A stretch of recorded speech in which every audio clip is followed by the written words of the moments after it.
Hello everybody, I'm up to the West Ham Way YouTube channel. It's Corey. Listen, I'm sorry. My timekeeping has been well off this week. I've been well busy outside the YouTube channel, but it is of course a predicted 11 for West Ham United versus Burnley. And Burnley are one of them teams that are difficult to break down. It's easy to look on the surface and say, they always seem to get a result against West Ham. And to be fair, it's true over the past couple of seasons. I'm not going to sit here and lie to you and say there is an easy path to victory against Burnley. I think it'll be one of them games. It'll be a long 90 minutes trying to break them down and take our opportunities. And obviously we know they're a threat from set pieces, but they are from open play as well. And I think the key thing to remember with the Sean Dyche side is not necessarily that they concede possession. They want to be effective with possession. If they lose it, they want to get back in shape very, very quickly. If they get it, they want to try and get in behind and break the backline press from West Ham. So we have to be wary of that even. Not too conservative. We have to win that midfield battle. And I feel like if we do against Burnley, we can create a chance, but there'll be massive pressure on Mikel Antonio up front to create space and possibly even Tommy Souček to make an additional run and try and break that Burnley defensive structure. So let's get straight into things with a Burnley team. It will, of course, be a 4-4-2 with Sean Dyche. Nick Pope in goal. I'm really impressed with Nick Pope. I think even as a young keeper, he has improved. Possibly sometimes you feel like there's a bit of a mistake in him, but his shot stopping, there's absolutely no denying he's fantastic at that. He'll only get better. Commands his box as well. I think the Burnley defenders trust him. He's been there for a long time. I think when you look at West Ham offensively from set pieces, we want to put Burnley under pressure. It is our strength and it is also their strength. But you back West Ham to try and get something. They conceded a goal another week from the flick on against MK Don. So it isn't unrealistic to suggest that West Ham could get a shot off against Nick Pope. But like I said, a really composed goalkeeper will only improve, won't distribute from the back. There's really highly unlikely to be a mistake from any type of goal kick or trying to set the play. So really it'll be for West Ham, particularly from those set pieces and particularly in the final third to try and create something and get some space and make sure he's out of position, but of course he's very rarely. Right back, it will be Matt Loughton. Again, signed from Aston Villa a couple of years ago, and I think the way that he's employed within this team, it's easy to sit there and look at Burnley and say they won't push their fullbacks up. Correct, they won't try and push him too high.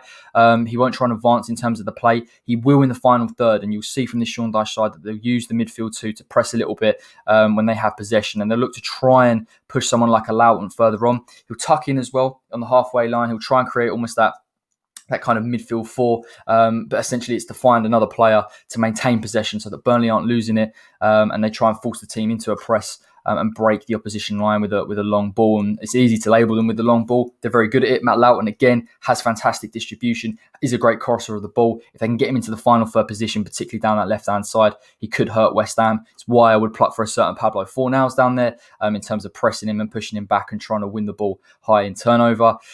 You're not going to see him really too much in that final third, but certainly positionally, he'll tuck in, particularly with the back four, and I'll explain this with the back four. They'll create a very, very narrow structure, and they'll use the wingers to try and deal with the width a little bit better. Again, positionally, he's very decent, but he won't be a pivotal part in terms of Burnley's attempt to try and break that West Ham defensive line. A man that is very familiar to a lot of West Ham fans in the summer is, of course, James Tarkowski. Listen, I really, really rate him as a defender. I think his positioning, his timing as well. It's fantastic in the air, both offensively and defensively.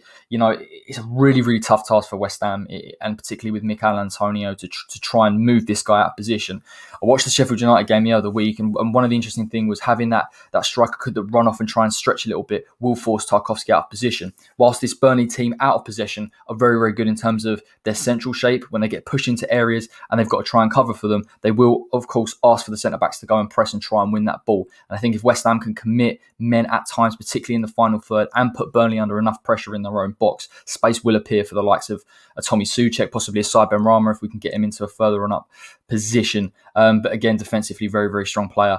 Very few errors. Good playing out from the back. Good distribution as well. He won't be that key part of the distribution, particularly into the likes of Barnes and Wood. But he has that element in his play, and it's going to be a tough old game. Pace will be the way that West Ham try and break it if they're out of possession.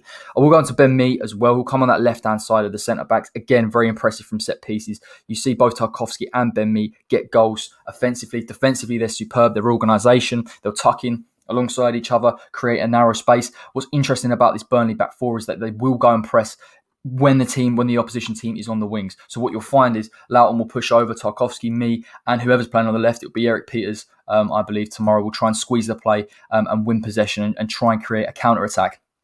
with both the midfielder and the right midfielder just trying to tuck in and deal with the width a little bit better. But again, Bemi very rarely gets caught out of position, and it is because Burnley are so good at getting back in that to defensive shape when they lose possession.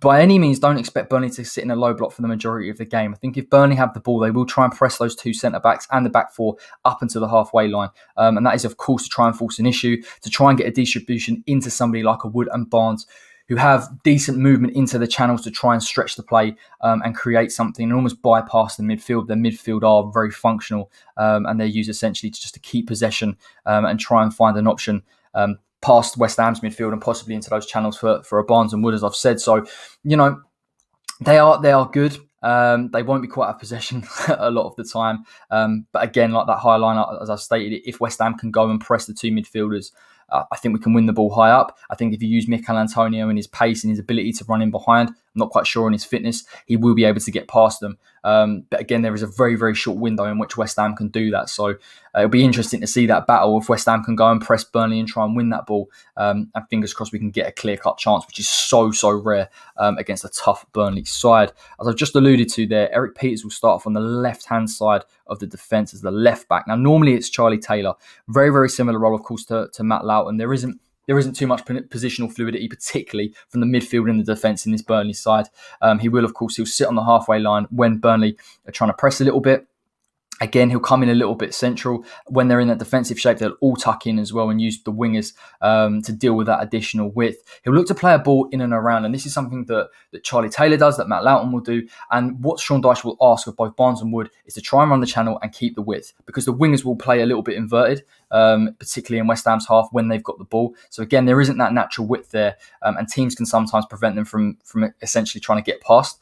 So what they'll do is they'll try and find that channel, that space, and expect someone like a Peters to find that ball in behind West Ham and bypass the midfield, which is why I think it is important for someone like a Jarrod Bowen, particularly down that right-hand side, to go and press and win the ball, prevent Burnley from not only setting off their attack, but actually exposing their high line that they will play when they've got the ball. So it is an interesting dilemma. There is a limited time span in which West Ham can hurt Burnley, but you'd look particularly with the likes of a Jarrod Bowen and a Mikel Antonio, the pace they have, you feel that they can get in behind, carry the ball, and really try and exploit that space. And in some respects, we have to give Burnley possession, because I think they can make errors when they're put under pressure. And it'll be interesting to see how David Moyes particularly employs the midfield. And I'll obviously go into that with West Ham. And equally how he uses his attacking midfielders to go and press the left back in Peters and the right back in Loughton. But nonetheless, a very solid defensive unit. And it will be essentially a bit of a midfield battle to try and put them under pressure and hit them out of a defensive shape. So we're going to talk about Burnley's midfield. And listen, it's a very, very functional midfield. Of course, in a defensive shape, they will sit in essentially 4 defenders, 4 midfielders. They'll sit deep. They'll try and close the lines between the space. So it will be difficult for someone like a Said Benrahma, particularly in central areas, as well as the inverted wingers in the Jarrod Bowen, and someone like a Said Benrahma, if he plays on the left, or of Pablo Fornals as well, to come in off onto his right. It's going to be tough for West Ham to play through, particularly when Burnley are in the appropriate shape. But nonetheless, I think there is elements of Burnley's play, if they can get into West Ham's final third, that they will try and introduce the wingers into central areas. And you'd think that West Ham would have enough to deal with that threat. So I'm going to start off with the left-hand side. It's Robbie Brady. Listen, Robbie Brady is someone that has had injury problems recently, but has come back into this Burnley side. I think he's fantastic from set pieces. He will come central, he'll play inverted on that halfway line. Again, it's to create options in possession. They'll look to push the centre midfielder alongside Brady. They'll look to create something, and they'll look to hit the ball over the top, bypass the midfield of West Ham, and try and hit them if they try and press the line up a little bit too high and get it into either, well, probably Chris Wood, to be fair, down that left-hand side. Not to be mistaken, though, someone like Brady, again, he'll come central as well. If Burnley press and the 2 midfielders in Brownhill and Westwood win that ball, he will come central, try and create an overload, and try and get a shot off. You see it against Everton the other week, particularly where they only play 1 pivot. Again, he found space and he scored a goal. It's slightly different because he's not going to play inverted, so possibly the role is to try and get distribution into the strikers immediately. Not convinced on his role will be exactly the same. But Sean Dyche, whilst people criticise him for not being an offensive-minded manager, and I guess you'd say isn't necessarily progressive, he will look to play those wingers possibly in central areas. And essentially create the width through his strikers anyway. So it will create overloads, will create pressure on Rice and Souček, absolutely no doubt. And I don't think someone like Robbie Brady, you can give too much time on the ball, particularly in the final third. His delivery is fantastic. he could possibly look to play through the strikers or even get a shot off on goal. So again, it's someone that West Ham, I wouldn't suggest go and nullify. He possibly could get a little bit of freedom against our midfield, but again, I expect West Ham's midfield to press a little bit, try and win the ball high up, and nullify him with the two defensive pivots in Rice and Souček. Now, in terms of that left-hand side, I expect Westwood to start off. Now, interestingly enough, with the two centre midfielders, and is the case with the midfield in general, they'll tuck in, of course they will. And I think in a defensive shape, you'll see somebody like a Brady go and support Eric Peters. Likewise, you'll see whoever plays on the right, which I'll explain in a second, sort of tuck in as well to sort of nullify that width. Particularly with the two centre midfielders, particularly in that central shape, they'll keep very, very narrow to essentially support that low block, to prevent players playing from within the lines. Again, the idea is to try and nullify teams, particularly with number 10s and inverted wingers, from getting any space. So it will be very, very difficult for West Ham to necessarily progress through those areas when we're in possession and when we try and push the team up as a whole. Westwood, for me, is someone who operates functionally. Again, he'll sit almost like a 6, but this is the key thing about Burnley's midfield in both Brownhill and in Westwood. They will press in that final third for West Ham if they believe that they can go and win the ball. And I think the idea is about being effective in possession, trying to win it higher up and trying to use the two striking options that they have. Whilst Burnley, again, like I've said, have been criticised for not necessarily being a progressive team, the fact that they've got two striking options that are constantly playing on the last line of defence, and if they push somebody like a Westwood up to try and win the ball, again, there is that opportunity to try and get in behind and hurt West Ham if they feel too comfortable and they feel like Burnley can't hurt them. Now, somebody also like Westwood has fantastic distribution. Again, he's not necessarily going to look to play through in the central areas, but he'll look to play that ball over the top. It's the case for someone like an Eric Peters, and both their fullbacks are renowned for their distribution. Equally for the two centre midfielders, they'll try and play that ball over the top, round the sides, into somebody like a Chris Wood, who's more than happy to run the channel. Now, he isn't the most mobile striker, but he can pick up the ball. I mean, he can force Burnley further on. And once that ball is played, the two centre midfielders will try and push up on West Ham and create that press and try and get that clear-cut opportunity. It is very, of course, similar to Brownhill. Will play a very, very similar role. He'll play on the right-hand side of that two centre midfielders.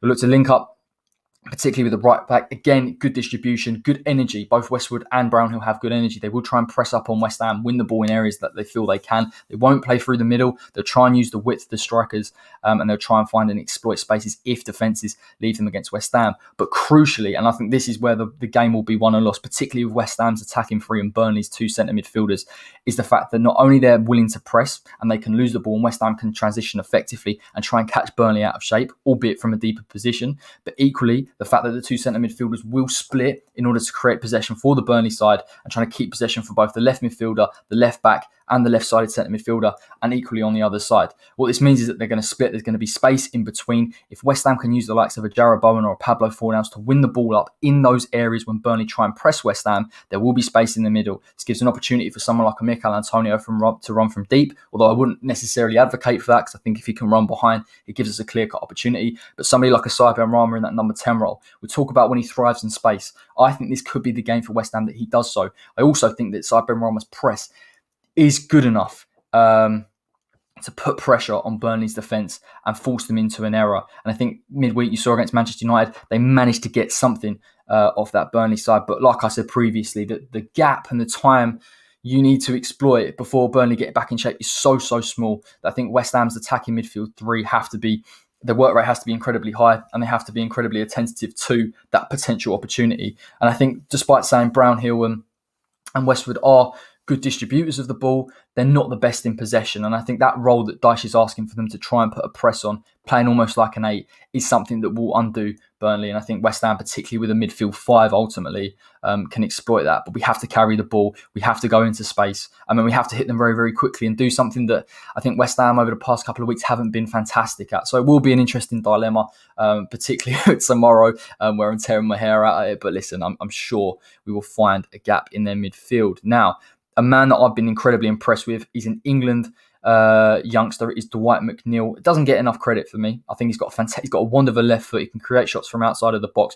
Interesting enough, the fact that he's got a left foot and he's playing on the right side, Sean Dyche is essentially inviting him to be an inverted winger. And exactly like I said, with someone like a Brady and a Dwight McNeil, they'll come central. That he's happy for them to come in central areas to create overloads just in front of West Ham's back four, and ultimately use the likes of Wood and Barnes to get in behind, to create the mobility. Wood as well for someone to hold the ball up and play it onto Barnes. I think he tries to create those overloads. he isn't as negative as people think, and he looks to be effective in West Ham's final third and make the most of possession.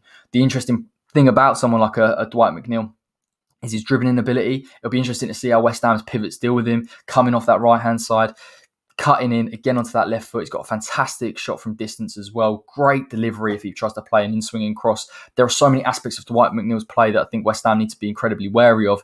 It is why I would like to see someone like a Pablo Fornals push up on him and prevent the space. And equally for someone like a Declan Rice to deal with him effectively and appropriately. Again, we've spoken about inverted wingers for a number of weeks on numerous shows, and I think coming into those central areas does suit West Ham from a defensive aspect. But nonetheless, I don't think he's someone that you can just leave in those open spaces, particularly on the wide areas, because he will play a ball in behind. And I think if West Ham get too comfortable, particularly in possession, particularly in the press, they've always got two strikers to try and play on the last shoulder of the defenders and get in behind and find that space. So it's something we've got to be completely wary of. For me, he's one of their bigger contributors and danger men. I mean, he isn't someone we can take lightly, even if he tries to come into areas that Declan Rice is normally fantastic at defending. Now, everyone knows these two. Everybody knows these two. I absolutely despise them. And I despise them because they're so effective against West Ham. They were last season, albeit it was Roberto, but particularly in the second game when they won 1-0, they were very effective and they got a lot of joy. Let's start with the left-hand side. It will be Chris Wood, who tends to always score against West Ham. Now, his role within this team is multifaceted, and I think Dyche asks a lot of his strikers. He asks them to create width, particularly from deep areas. He asks someone like a Chris Wood to play on that shoulder, and I think even though Wood isn't the most mobile, doesn't have the most natural pace, he's happy to run in behind, and his movement will eventually try and get Burnley further up the field, introduce the inverted wingers and introduce the two centre midfielders to create overloads and try and get those opportunities. Again, and I probably didn't emphasise this earlier, when Burnley are in the final third, they can introduce the fullbacks if they keep possession for long enough, which again gives another avenue to get balls into the box and find someone like a Barnes, which I'll go on to explain. Again, you look at somebody like Chris Wood, particularly in that defensive shape, you'll see two banks of four. And Chris Wood will be the guy to go and press and try and win the ball, particularly in the deep line pivot. Could be Declan Rice in this instance. Could be either one of the centre-backs as well. And try and win the ball higher up and create a turnover in possession. He isn't someone that is necessarily going to go and carry the ball, which is why Barnes plays further beyond, particularly in that defensive shape, because he can play on that line and has got the pace to get in behind.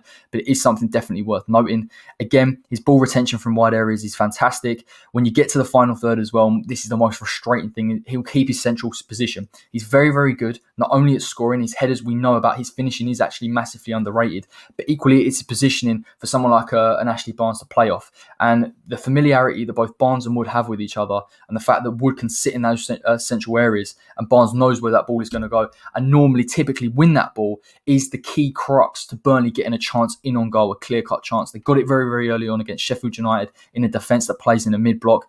Again, this could be an element of alluring West Ham into that type of position where we have to press our defence up to try and get possession in Burnley's half and create something. I think that's what they thrive off of, and they're able to turn over in possession very, very quickly. He's a nightmare from set pieces. He's so important to their play in an attacking sense. And I think it's going to be a real task for someone like a Craig Dawson, particularly on that right-hand side, to deal with. He isn't someone that's going to run in behind. I think what I would say, and I will say later on the note on the West Ham's back four, they have got very wise to people playing that distributing ball over the top and exploiting the space when we're in that mid-block. And I think if you can do that against Chris Wood, you can nullify him to a degree. Again, the positional sense, I wouldn't advertise for someone like, a Dawson to go and press him and pull him out of position, because Burnley will introduce their midfield into play. And aerially as well, it's going to be a challenge. But you would back Dawson. That is where he thrives. And I think it is a good game for Craig Dawson to come into and deal with Chris Wood. Probably jinxed it now, but certainly more favourable at least. Now, again, you cannot talk about one without talking about the other. Is Ashley Barnes, who come on that right-hand side.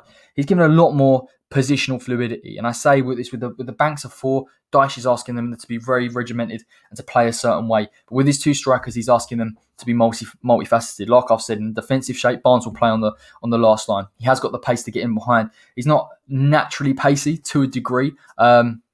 But he has got a lot more mobility than Wood, let's be honest. Down that right-hand side, again, he'll look to stretch the play similar to Wood on the left-hand side, create width, and ultimately introduce that midfield into West Ham's box and try and get a chance off of what is the crucial thing to remember. And I think what is the thing that West Ham cannot afford to lose concentration on is his movement of Chris Wood. The ball into Chris Wood, technically, is very good. You've got Dwight McNeil in there. You've got possibly Matt Loughton on that side. You've got a Westwood, a Brownhill. This is a team of technicians in terms of that long ball service. And I think if Wood can win that ball, Barnes is inevitably running in behind. And I think it's something for West Ham to look out for. Like I said, we've dealing with that press and that ball over the top a little bit better in recent weeks, particularly as a back four. Again, it's going to be interesting to see whether an Angelo Ogbonna, and I would back Ogbonna to be fair, I think his patience in tackling and his positioning 9 times out of 10 is very, very good. It does come, of course, with experience to deal with someone like Barnes, but West Ham cannot afford to switch off. I think we've got more than enough. We've got more than enough in defence to deal with the likes of Chris Wood and Ashley Barnes, but it is about being concentrated for the full 90 minutes. It could even be a case of someone like Aaron Creswell coming over to cover for Angelo Ogbonna, because Barnes' runs between the lines and in beyond, trying to beat that press is ultimately where Burnley get a lot of their goals other than set pieces. So it's definitely going to be a tricky task against both of these two. I expect them to retain the ball as well in our final third, and that'll be frustrating. I think the idea is that the West Ham's back four are massively patient against them, but equally the two pivots need to try and win the ball if they come into those deeper areas. I think if we win the ball, we can take them, we can try and nullify them a little bit, and we can set off the attack. And I will, of course, talk about how West Ham can try and hurt Burnley, because it's going to be a difficult task, let's be clear.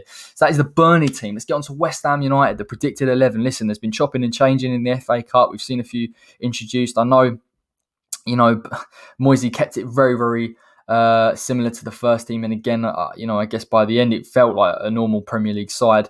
But I do expect a few changes in here, and I will explain as to who I think starts. Now, I think Fabi comes in, and I'm very much looking forward to this. Fabianski back in the side. I believe he's fit. He's raring to go. I would have him over Randolph. And I don't think Randolph has necessarily done bad.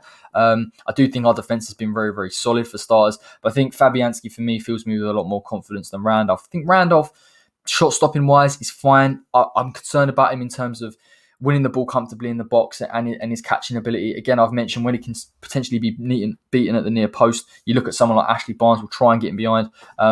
And cause him a couple of problems. And I would feel much more comfortable with Fabianski, who I believe commands his box a lot better, controls the ball a lot better, and is a fantastic shot stopper as well. So I would introduce him 100% in this game if he's fit. And like I stressed, we haven't got the squad depth. Ironically, we do have the squad depth in the goalkeeping department. But for me, against Burnley, we cannot afford to have a keeper that isn't comfortable in terms of catching in the box, particularly where they look to crowd West Ham out. And again, this zonal marking system that we've employed throughout the season really has caused us a few issues defensively, and I would be concerned if Randolph is in goal. There is a little bit of confusion by disrupting the back four and the goalkeeper, and West Ham concede a goal against Burnley. I think that's the worst thing that could happen. If Burnley get a goal, they're more than happy to sit back and take that win against West Ham. Now, back four will be pretty much the same, I'm imagining, other than a certain left back. Let's start with the right back for starters. It's Vladimir Coufal. Different type of game for him. I'm not convinced Burnley will have too much possession in West Ham's final third. And again, like I say, in a lot of games, his idea of concentrating, not going out and pressing, joining the attack. I think there is that element, particularly if West Ham do have the ball in Burnley's final third, for him to create an overlap. Like I've said with the wingers, they play slightly inverted. They're not looking to really create the width as much as people would necessarily associate with a 4-4-2. In that defensive shape, particularly with that back four, you see someone like a Brady just cutting in on that left-hand side. But again, they will vacate space in wide areas, and particularly in beyond. I would like West Ham in this game, particularly in the press. And I know there is a risk associated with pushing Coufal in and beyond and trying to get deliveries into the box. Because if you break Burnley's banks of four, you can get chances, particularly with decent movement in the box. And I feel like Vladimir Coufal's delivery is very, very good. It's not, top of his game, but it is an impressive element of his game. I think defensively, he's not going to be tasked as much. The only concern I would have is someone like Chris Wood and the defensive responsibility, particularly with a Craig Dawson and a Coufal. And the reason why I say this is because of, Wood's intent to move into those channels. And again, Coufal's going to have to be wary of that. West Ham's back four is going to have to be disciplined. I don't want to see Dawson chasing him into those wide areas and all of a sudden West Ham breaking out of that defensive shape, because that is when errors will appear and space will appear for the Burnley midfield and Ashley Barnes. So it will be interesting. I think he has to be wary of that supported centre-back ultimately. But again, this is a game for him to push up.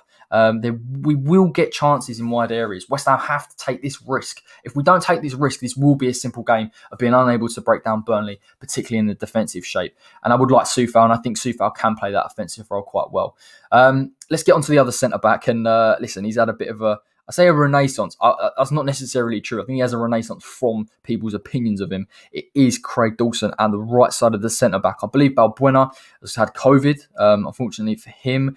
Diop, again, I think he's injured. So I think Craig Dawson, I don't think there's a question as to whether Craig Dawson starts in the side.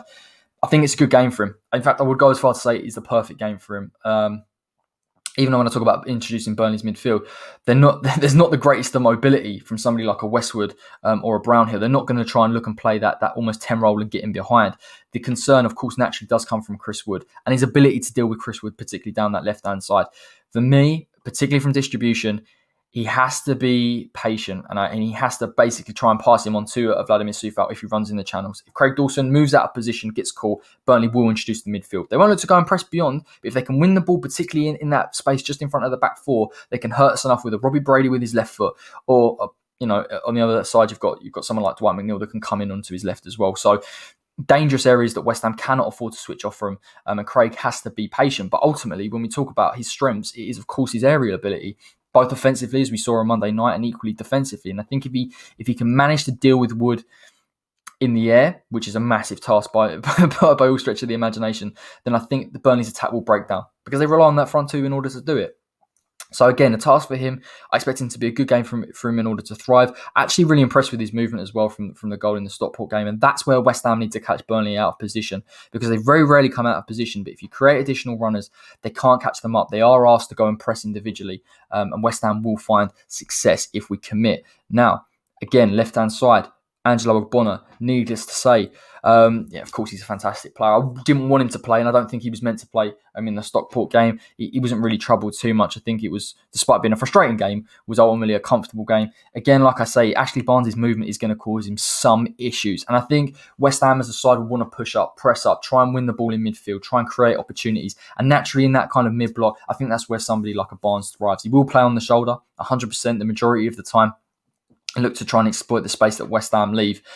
I back Ogbonna, to be fair, one-on-one. I think his positioning, his ability to win that tackle is fantastic. I think he can nullify Barnes, but he has to be switched on, and it's exactly the same for Dawson. I'd also be looking at him to use his leadership ability in managing Craig Dawson in this game, because I think Dawson may be willing to try and go into those deeper areas if Chris Wood decides to do that. And again, that leaves space in behind for somebody like a Barnes. So I think if West Ham, particularly with this two centre-backs, are defensively disciplined in terms of their shape, it's going to be a tough afternoon for Burnley. They're not going to get as many opportunities as they have had, particularly in the past, but less spoken about that, the better.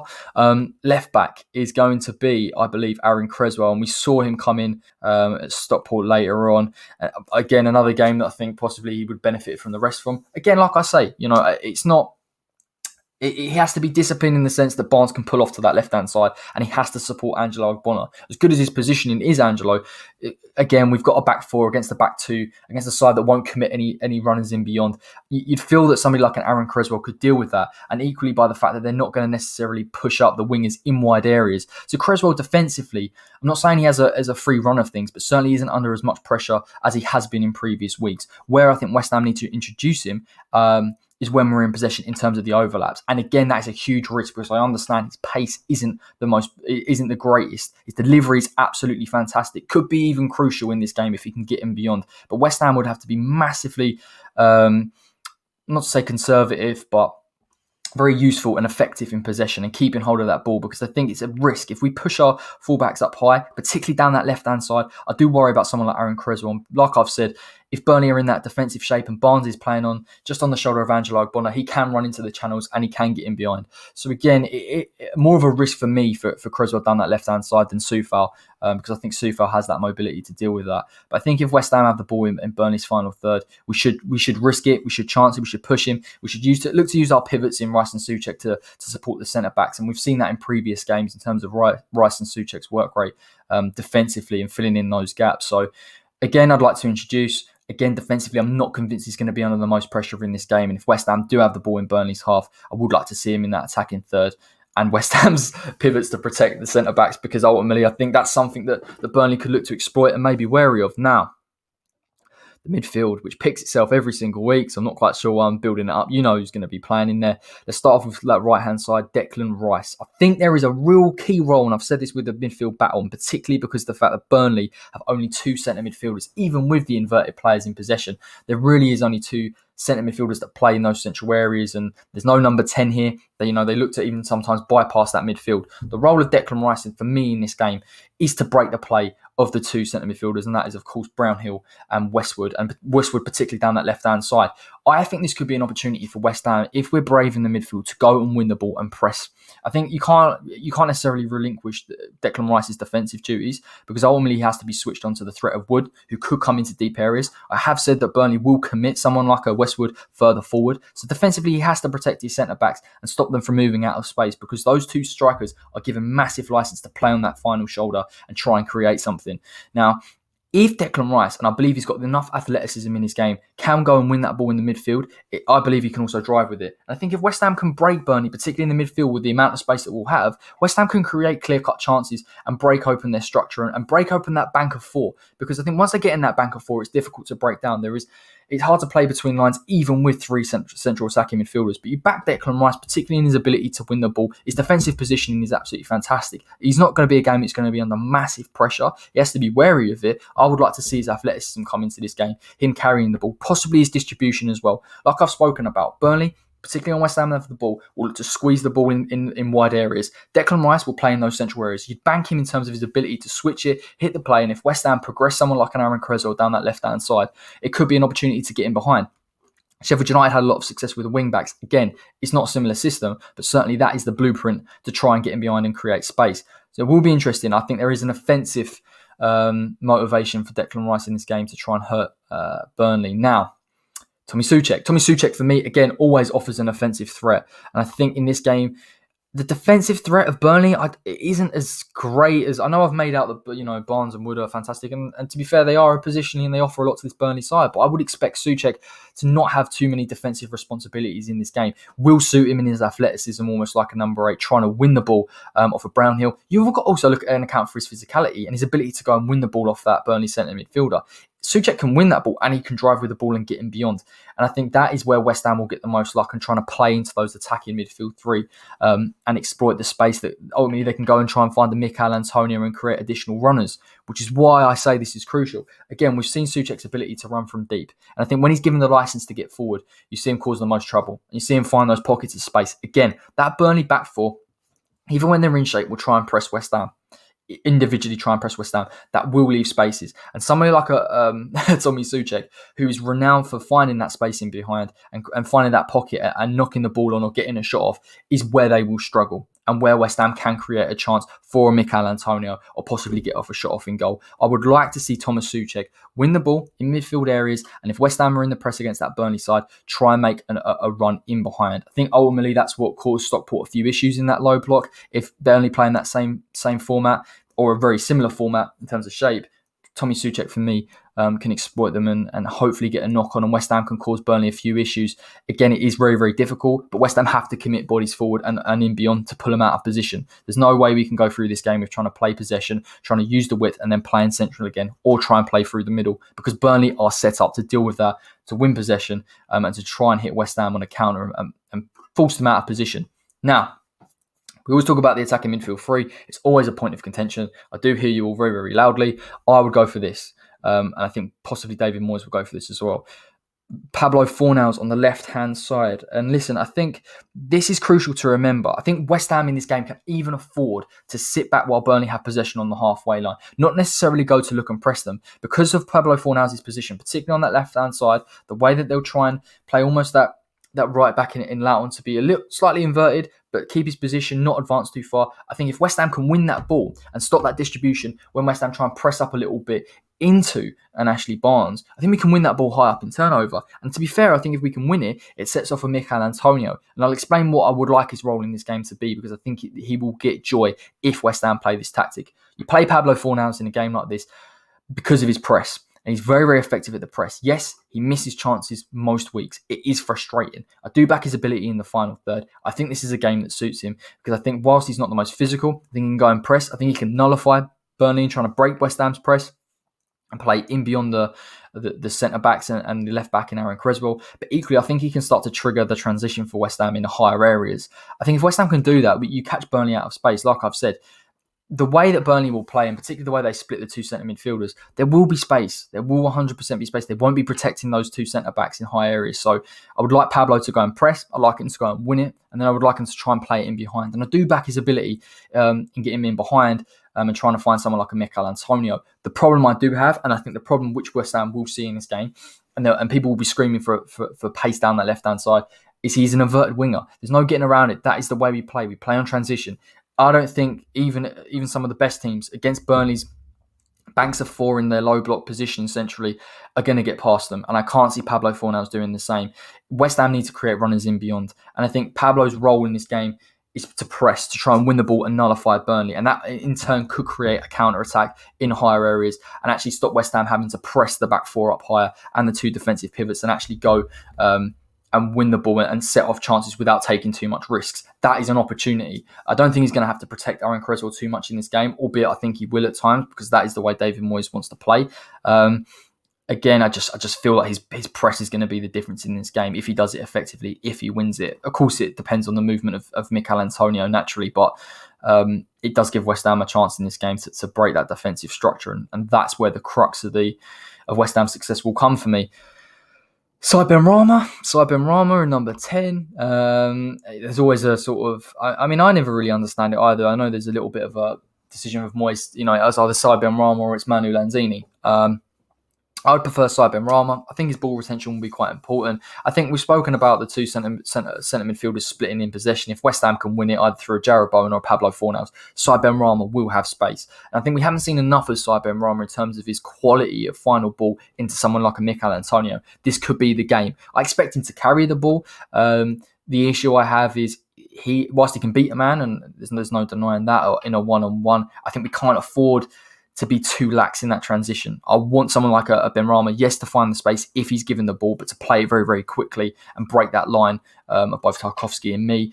It is a decent game for him. I guess if West Ham win that press, equally when Burnley are in that shape, I can't see Said Benrahma getting too many opportunities because naturally, even when he plays off the left, he wants to come in a little bit central. He's fantastic at finding pockets of space. There's no denying it. And there may be parts in the game where he does find those little pockets and gets a shot off, but I guess even if we're in possession, it's going to be very, very difficult for him, and it's going to be difficult for a lot of our attacking players. But I think we have to take those opportunities when we win that ball and put pressure on them. And Said Benrahma, in theory, if West Ham go and press Declan Rice and Tommy Soucek to win that ball off the two centre midfielders, will have space. But he has to be decisive when he gets the ball, and he has to look to play in Mikel Antonio. And Mickey's role, I will go to explain as to what I think he needs to do in this game. Right-hand side is Jarrod Bowen, absolute no-brainer. I think we did miss him against Stockport. For me, Yarmolenko isn't the answer.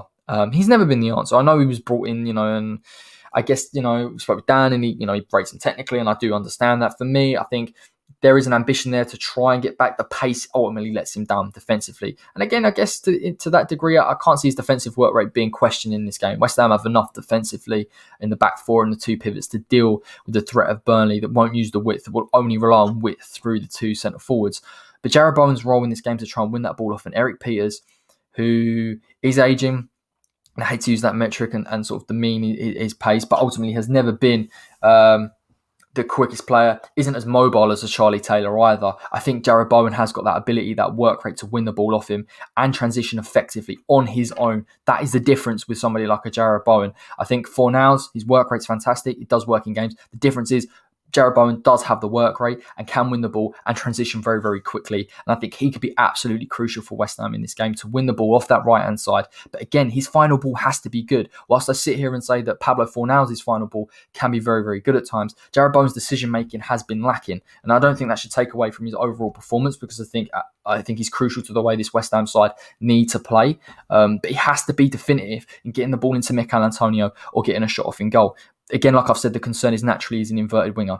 So West Ham, if they're going to try and play into those wide areas, have to advance a Vladimir Soufal, have to advance an Aaron Creswell down those left-hand side. Because if we don't, we're not going to get crosses into the box or get in behind. And whilst I rate Jarrod Bowen in his directness and his ability to take on a man and get in behind, I don't think he's going to do it in this game, particularly when they're in that shape, particularly when the two banks are four and Chris Wood looking trying to win the ball off West Ham's two pivots. So again, very, very similar to the other attacking midfielders. I think if he presses and wins it, West Ham have a chance to get in behind. I think he's generally the guy that can get in behind on his own. But again, his decision-making needs to be better and it needs to be absolutely decisive to take pure opportunities out of this Burnley back two, essentially what it will be if we're able to counter him. And now this man, no more Allaire versus Antonio debate and trying to figure it out and say how it is. Of course, I think Mikel Antonio will start. To caveat all of that, by the way, and I'm not going to get into an Allaire debate here. Mikel Antonio doesn't look fit.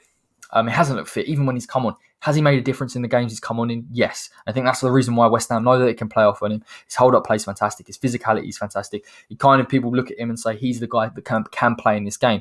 And I think the one attribute that I haven't seen from him, particularly against Stockport, and this is, I believe, purely because of the injury and his match fitness, his ability to play on that shoulder and get in behind. Now, Moyes, to a degree, since he's played him as a striker, he has adapted that game, added it to his game and he's shown it, but I just think the pace isn't there and he doesn't want his hamstrings to go, and I completely understand that.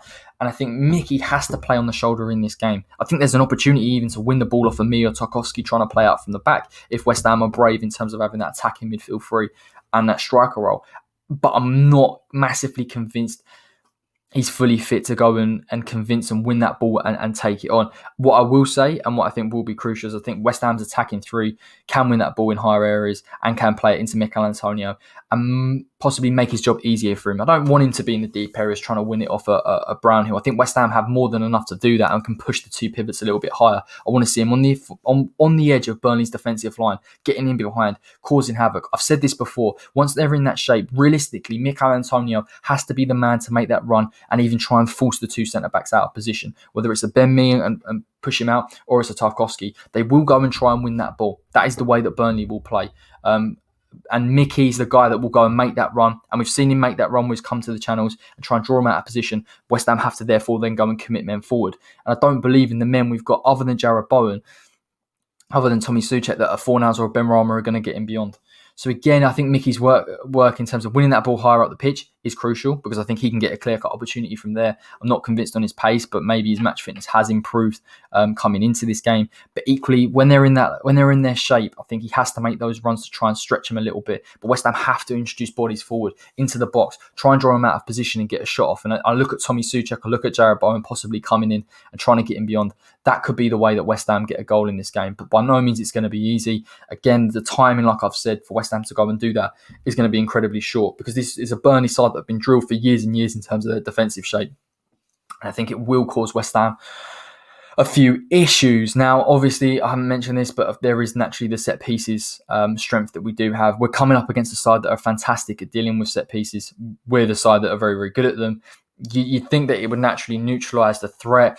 The only thing that I saw in that sort of chink in the armour from someone like a Burnley was when they conceded the goal against MK Dons. Yes, they changed a lot of personnel, but dealing with the additional balls and the flick-ons, they're very good at Burnley at keeping their shape. They're very good at going and pressing men individually. But if you can create overloads in the box, and you can do that from set pieces, and you have got decent delivery, there will be space, particularly from flick-ons, which is why Tommy Soucek for me is very, very important in this game, and it's why Mikel Antonio's role from open play could be absolutely crucial. So it remains to be seen how we'll play against Burnley. I'm a bit pessimistic because we're coming up against the side that we have struggled against previously. In terms of a score prediction, it's a very, very long video, but in terms of a score prediction against Burnley, I think we can win 1-0. And I bottled it earlier in the week, but I've changed my mind. I think we can go 1-0. I don't think Burnley can hurt us nearly as much as I think we've been led to believe. We're a different side from the sides that we have been previously. I think we're defensively more solid and switched on. I think our two centre backs deal with aerial threats easily. But it is West Ham's prerogative to go and win the ball in midfield. There's every opportunity to win it off the two centre midfielders. And I think we have to be very, very good at winning the ball, having the athleticism, which I believe we've got now in Rice and Soucek. And I think we've also got to a degree in a Ben Rama and a Fornals and a Jarrod Bowen to win the ball and commit. The problem will be if we do not transition quick enough, and it's always been the case, then Burnley will get in their shape and West Ham have to introduce the fullbacks. And again, that could give Burnley a chance. But even still, I don't believe Burnley will commit enough men forward from deep areas to try and hurt West Ham when they go and press them. So whilst it is worth remembering that they could do that, they will not introduce enough men forward. Sean Dyche will only introduce the midfield and the inverted wingers and create overloads in those kind of central areas in front of that four when they've got possession in the final third. And you'd think that West Ham, particularly with the shape that I think we've shown in that back four currently, and with the two pivots, have more than enough to deal with it, both in the work rate and trying to deal with that overload, but also to deal with the runs in behind. So I am going to go 1-0 West Ham. I'm going to be positive. Don't break my heart, Chris Wood. I'm sick and tired of you coming against West Ham and causing us loads of issues. But I'm going to wrap it up there. Thank you so much for watching as ever. If you're new, subscribe. Don't play around, as I've always said. Like the video. I will do a tactical breakdown tomorrow morning before the game. It's a new feature. I haven't had time to do it this week, but you will get it. You will see it. So keep your eye out for that. Watch along tomorrow, 2:30. Build up, line up, and live match commentary as ever with the lads. We will be there. It's Amazon Prime, so I will be on time in the stream, which is fantastic. And until tomorrow morning, everyone, take care.